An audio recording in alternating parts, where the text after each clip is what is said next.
Franklin is riddled with anxiety, social anxiety, and just general anxiety, and I and throughout the course of the film, he kind of learns how to come into his own by facing death and tribulation repeatedly.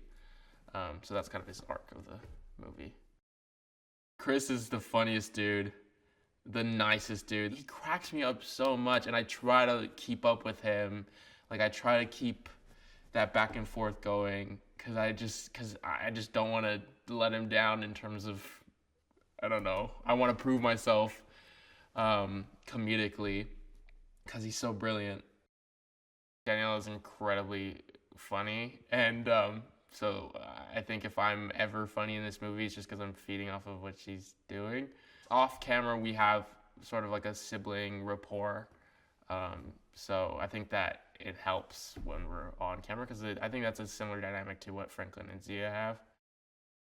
The raptor it sweat, it drooled, it blinked, it had eye fluid. It was just the coolest thing I've ever seen in my life. And it also took like 8 guys, I think, to operate it, who were all just like huddled under a table, sweating their asses off, trying to get this thing to move and live like a real dinosaur. But I mean, and it did. I mean, those guys are incredible. Jay thought it was a good idea to scare me a bunch of times in order to get a genuine reaction from me, which I like.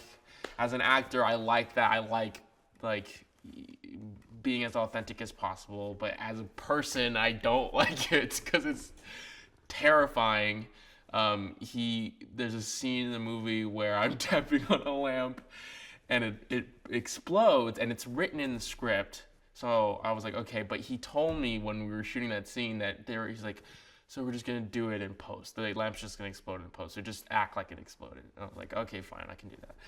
And I'm tapping, and my face is like centimeters away from this lamp, and then it bursts in my face, and like I almost crapped my pants. I mean, it was terrifying. I was very upset, but then he was like, oh, okay, but then I was used to it, and he's like, well, we got the shot, and yada, yada, yada. And then he continued to do things and not tell me, like play T-Rex noises over the loudspeaker to scare me when I didn't know, like in the middle of a take. And there was, like during the earthquake, the chairs had like a vibrating thing on them, and that scared the crap out of me. Yeah. I love it as an actor. Again, I love it, but as a person, just every time I'm around him, I'm just on edge that he's gonna scare me again.